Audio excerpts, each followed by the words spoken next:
Welcome to week 3.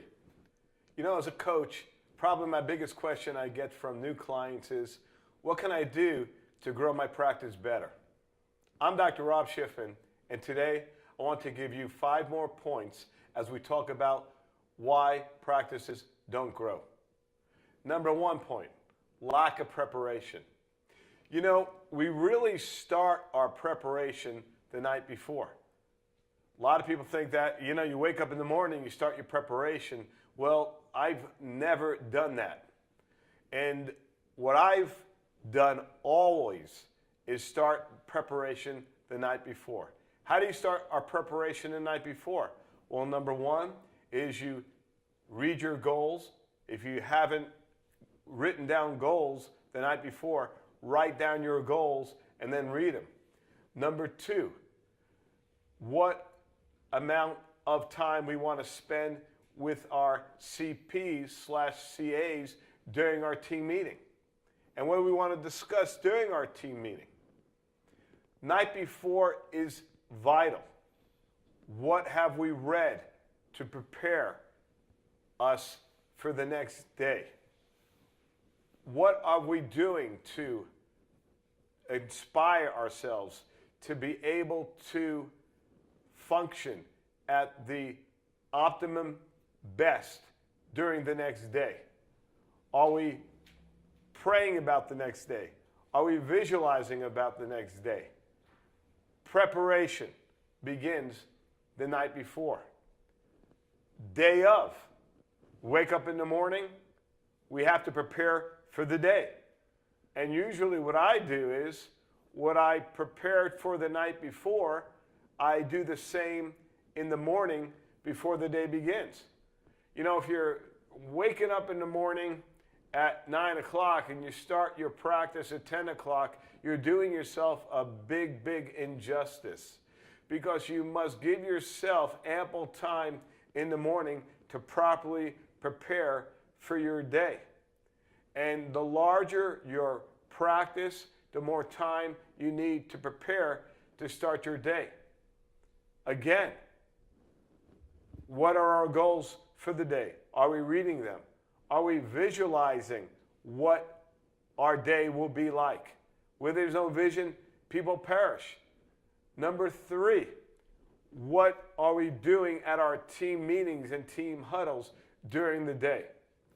And then inspiring our team before the day starts.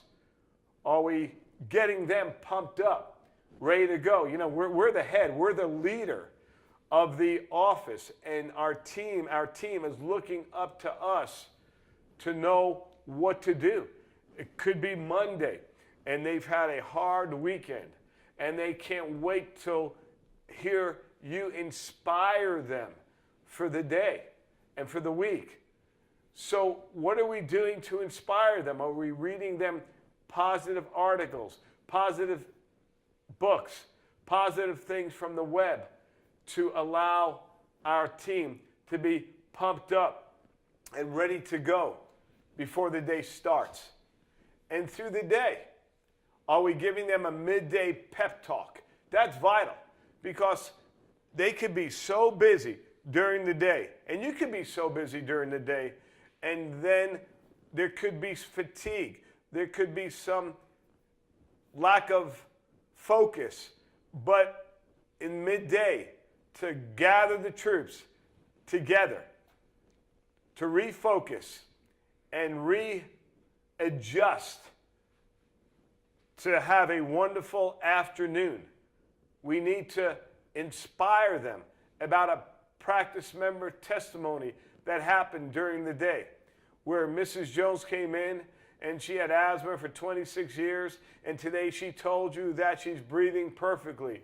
Or Mr. Jones had acute bursitis. He's been coming into you for 3 days, and now he's feeling so much better after having a problem like that off and on for many years.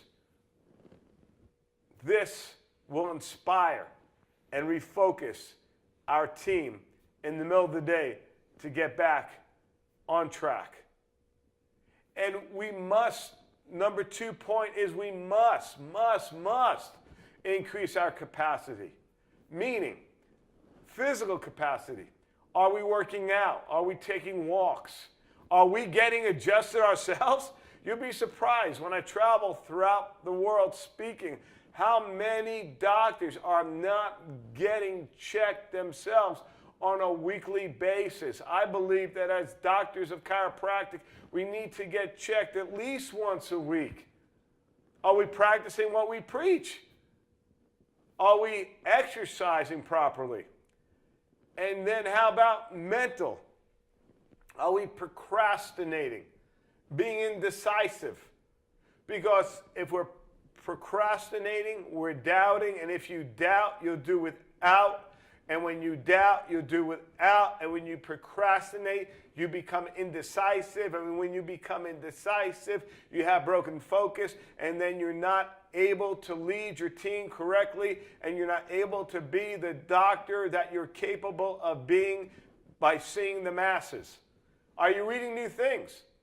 You know, there's a study that was done, and it talked about how CEOs read over 30 books a year. How many books are you reading to increase your mental capacity? Success books. My third point, time per visit with quality of care. You must get past the thinking that the number of minutes that you spend with a practice member means that you're taking care of them better. That's totally false. Totally false.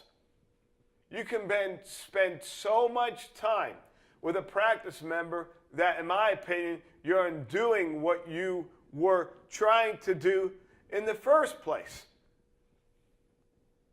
Practice members are there to get adjusted. They're there to get better.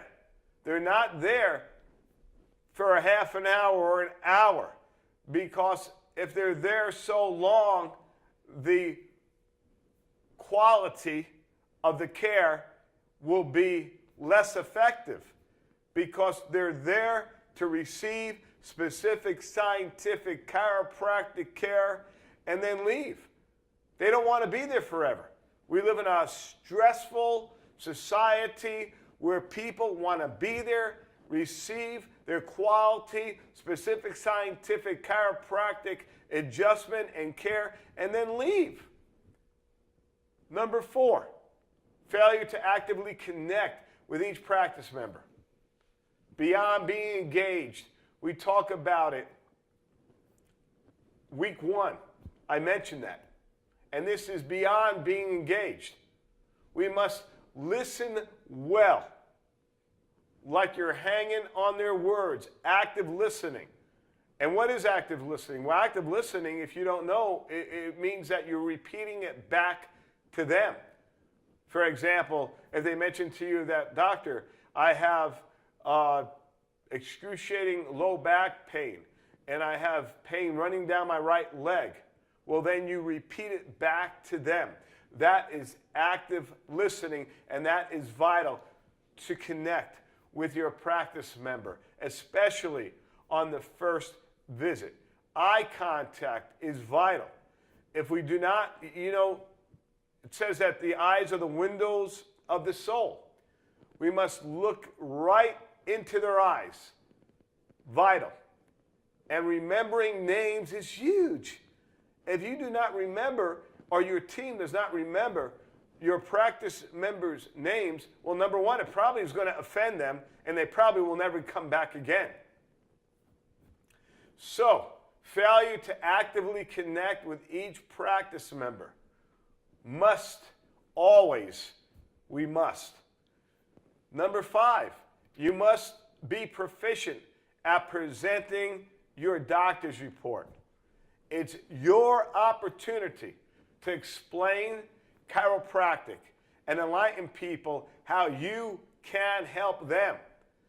That's the biggest, most important time of your visit with your practice member is the doctor's report.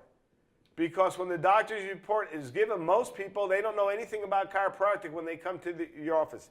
They've never heard the chiropractic story.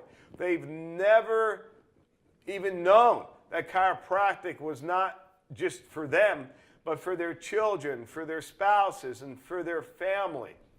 They don't have any understanding that chiropractic is not just for a neck ache or a back pain, but when they come to the doctor's report, they get the complete understanding. It builds confidence and trust and value with the practice member.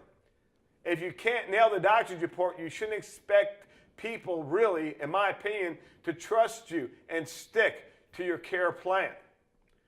We have a resource for you called the Doctor's Report that I've done with Dr. Rob Schiffman.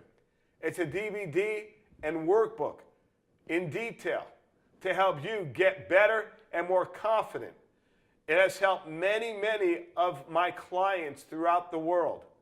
And right under this video, you'll find a link where you can purchase a copy for yourself at a steep discount. Thank you again for watching.